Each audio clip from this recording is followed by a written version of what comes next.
are peeling off the tape, an entire roll of tape. And we're finding we have twine underneath that. Hopefully we got most of the discussion. There it is. All right, what do we have from here? Okay, we have some string.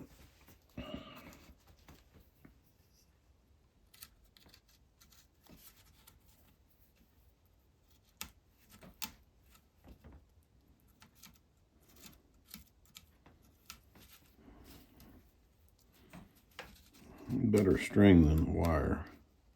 A lot of times the wire, when they've wrapped them with wire, I've run into it that they do it in a way that actually creases the wood really bad.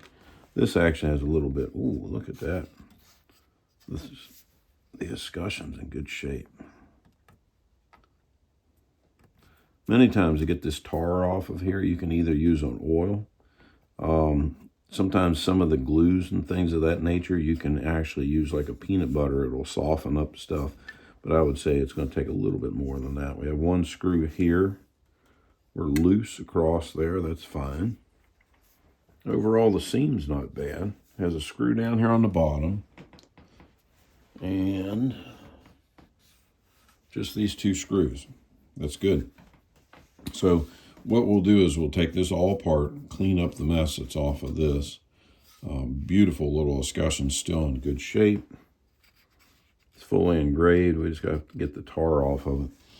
But we'll get in here and we'll clean this whole entire joint out and get all the dirt out of it. And then we'll put this structurally back together, and then we'll start coming up with a plan of bridging it inside, probably underneath this trigger guard. We'll have to take the guard off to be able to access that point. But hey, looks really good. This is not as bad as it could be. Here's where we are with this. We got the trigger guard off of it. We took the lock out of it, but the guard itself, this screw was put in because of the break. They're trying to bridge the place across here and across there. This had a roofing nail in it. That's why I kind of got a little scuffing on the surface there, but it's not bad. It'll clean up and it'll be fine. But this is a 19th, 20th century roofing nail. That was underneath of the wrapping. That was underneath the tar paper or the tar tape. You can see here how big this mortise is for this little stud. Originally had a pin that went here. There's a pin that's in the forward section. I had to take the side plate off of it to be able to get to that forward pin. You can see this serpent on the front side, which is a pretty common motif in the time. Even the English were using that on trade guns.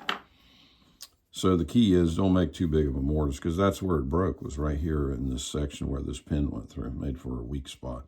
They tried to fix it by putting two screws in to bridge over top of it, which it worked. I mean, it held things together. But the lock itself, go through here, beautiful lock, beautifully shaped, has this nice double edge molding that was scraped and chiseled into it. Inside, part of the problem with the mainspring has come off and put down pressure on this piece of wood on there. The reason is because normally with a flintlock, the flintlock hammer deadheads or hammers down on this section of the plate. I can actually feel, I don't know if it shows in the picture there, but there's a low spot there where that hammer did. When they're put into percussion, that spring's setting up on there, but what stops this hammer is actually the nipple that holds the fulminated mercury cap. When that nipple goes away, or even the hammer in this case, it allows this mainspring to overextend and pop off of that. And what it does, it puts down pressure in here. Luckily, it didn't blow the wood out. Sometimes this whole section will be blown out of a gun because of this mainspring. Needs a screw in here. But other than that, great lock. Just a great lock. Not too large, not anything. It's just really good. So next step is we got two screws in here we're going to take out. We're going to take these screws out and start cleaning the wood in that joint to try to get that taken care of. We got a little bit of tar tape there. It's got to get out of here, and we'll clean this mortise up just enough to be able to set that guard down in when we're all finished up. We finally got him taken apart. Here's our stock, at least the back end of it. That Wayne screw, you can see this screw that they put through is barely doing anything. You see where that comes through. We'll take him out of there. but it really wasn't doing much. This one was holding everything together.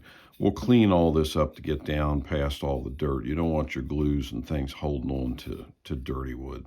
So we'll clean that off. And then many times what I'll do is take a paste wax, put around here on this original surface. That paste wax will help keep from messing up your finish on the rest of the gun. You put that on there, let it dry, and what will happen is when the glue oozes over, don't try to wipe it, just leave it come over. Doesn't matter. And when you get done, you can peel it off like a little sticker or something like that. Bottom side of this one, you can see what we have here. You just broke right on through there, which is a common break.